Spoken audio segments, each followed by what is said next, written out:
So before we get into something that you really need to start waking up to and become aware of, I'm just got this picture on the screen, right?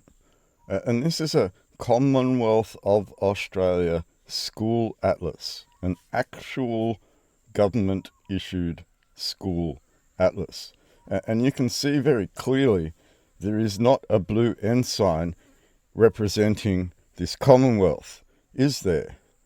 Now, we could argue the star, but at this point in time, which is, I believe, 1945, it is clearly on a world stage presented by a federal red ensign, not a blue ensign flown on land going against the legislation. Now, I'll just change an image quickly.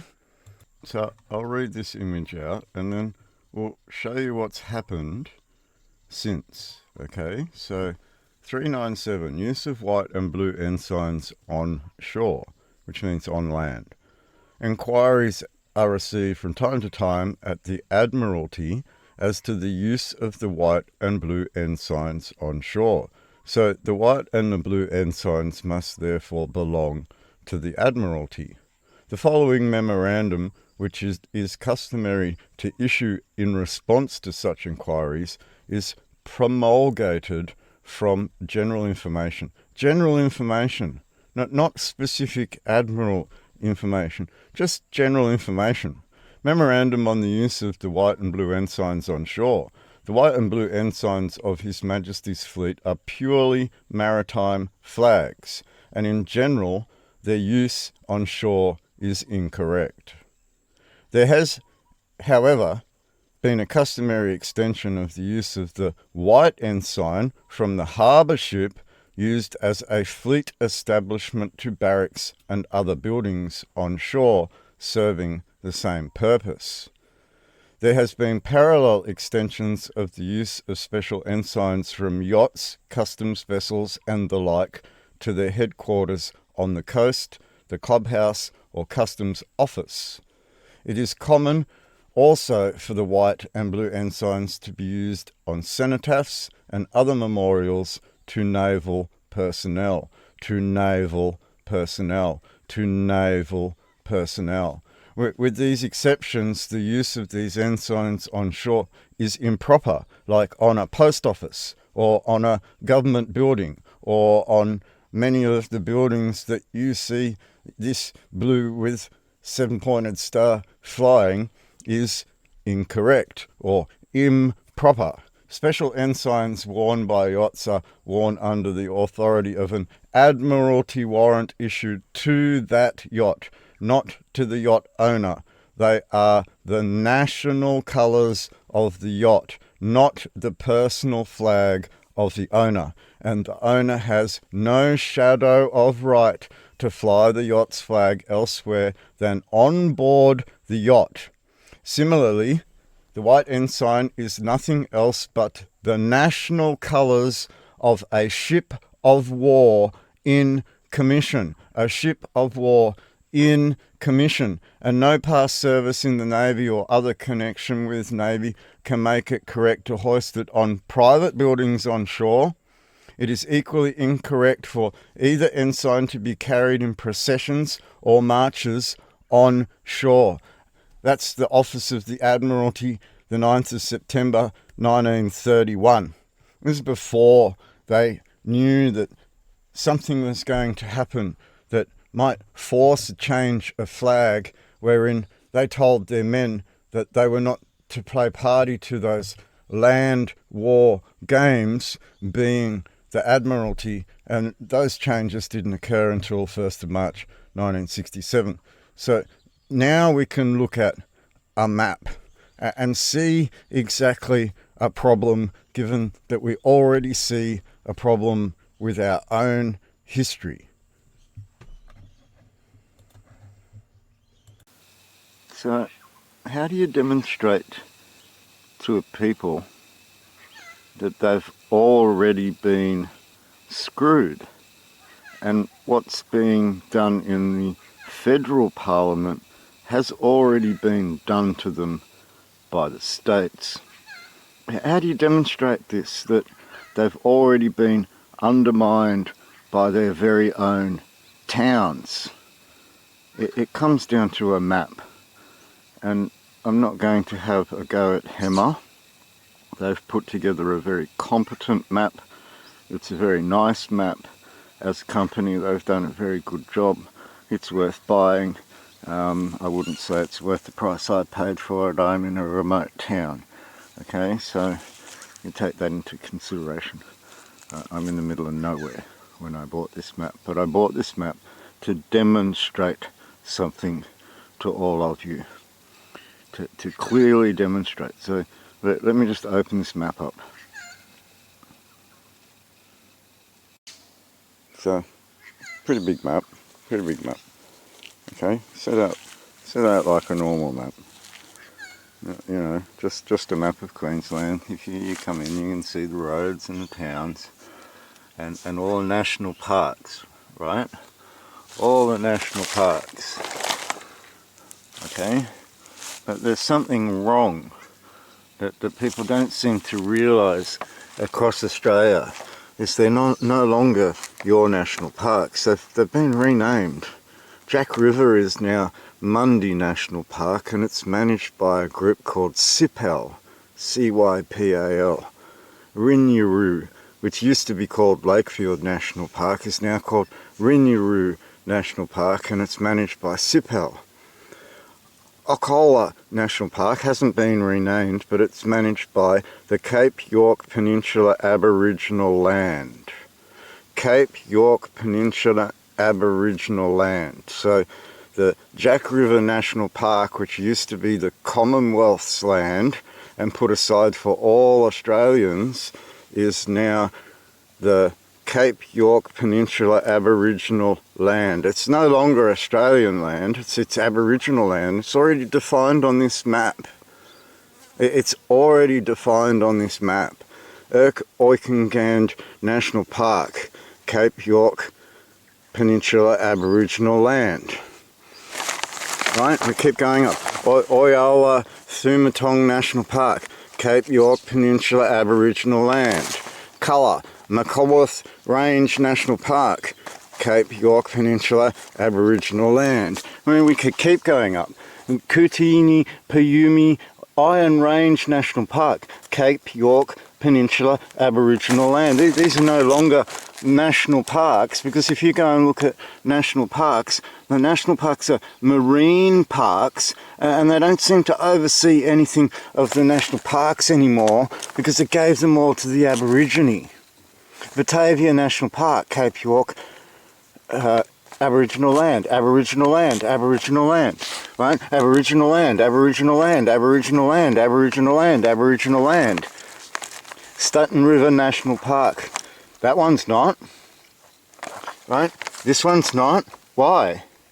Why are these two not? Are they in regions that are just totally unusable land to anybody, have no beneficial tourist interest, haven't set up any tourist infrastructure that we've let them go into demise like they did over here in the Daintree?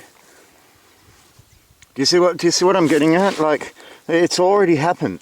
Now, if we come down here, right, Cape York Peninsula Aboriginal land. Some national parks are now Aboriginal land with joint management by traditional owners represented by a land trust and Queensland Parks and Wildlife Service.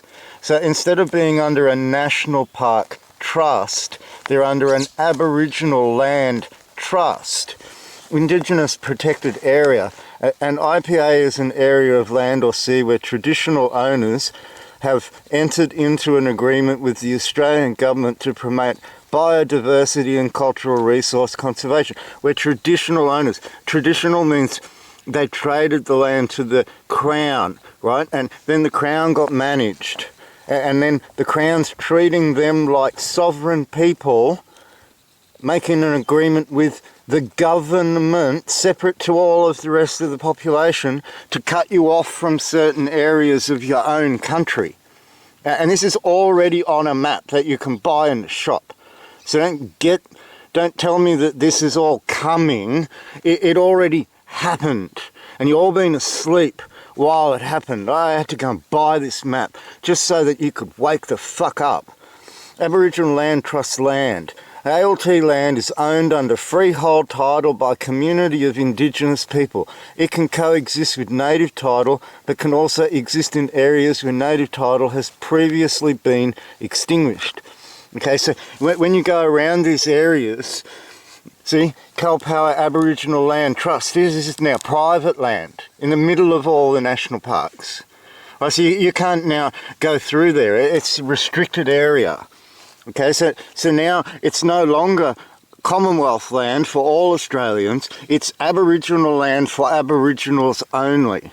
And you're starting to see this all across your states and every state. And this is at the hands of all of these governments over the years. So this Peter Dutton and his Home Affairs really have no excuse here in that this is already on a map that I bought in a shop. Don't get me fucking wrong here. Native title determinations. Native title is a form of land title that recognises the ownership of the land and waters. No, it doesn't. Okay, it recognises their right to hunt in that land as if they were natives. Okay, it doesn't give them ownership of the Commonwealth land. Native title is a form of land title that recognises the ownership of the land and the waters by Aboriginal people and Torres Strait Islanders, determined by the Federal Court of Australia. In Cape York, native title is exclusive possession. Exclusive possession. Permission is required for access or non-exclusive possession, right? So we get back to this Cape York Peninsula Aboriginal land. Now they're pushing you out of Commonwealth land and telling you you can't use it. And they're a minority population that have used $100 billion of your money while being gronks and still being gronks in the desert, unable to manage their own affairs, having attacks against each other, getting drunk all the time, abusing their children, raping their wives. Is a reality of it all, and we've given them $100 billion to allow them to take over all of the lands of our national parks, of which they fail to maintain, like in the Daintree. This is what really gets my goat, Peter Dutton. It's what really, really gets my goat, is that you allow that shit to occur in my country. In my country where my sons were born, and born into all of this that you've created, right? Exclusive possession. Native title does not affect public access to public roads, towns, or most tourist facilities, except Aboriginal towns, because they're separate, right? You're not allowed into those lands to go and shop in those towns, are you? They're Aboriginal land trusts put aside for groups of Aboriginals, set up by the Australian government with the help of people like Rainforest Alliance to undermine Australians and buy the land off Australians and do what with it? Give it to a minority population so they can bring that minority population into our constitution and manipulate it from the inside. And this is how deeds of grant in trust. Deeds of grant in trust are land titles with the state. Many areas through Cape York Peninsula are the subject of deeds of grant in trust. These areas are freehold reserves. They set the Aboriginals up with corporations and then put the land in those corporations for the Aboriginal, turned them into freehold land and took them off all Australians. You're not allowed to use your own land anymore. And this is the disgrace that you've all allowed towards a 2% minority population that have taken all that green stuff in Queensland. All that green stuff and more. And more. You allowed it. You're sat on your hands paying greenie, sell it to the fucking Rainforest Alliance, who just gave it to Aboriginal land trusts. You stupidly walked into all of it, right? Half of Queensland now is inaccessible to the general Australian because the minority population has the belief that they own it all. because it was bought for them, and this government bled our coffers dry to give it to them. That's what's happening, right? They already undermined you, and Albo's just coming in behind the post after the state of Queensland already screwed you. Look at the way the Premier ran you into jabby, jabby, jabby and made all those threats after this already appears on a map. They took it all. And you're kidding yourself if you think you can do anything about it, because you sat on your hands, everybody. You totally sat on your hands.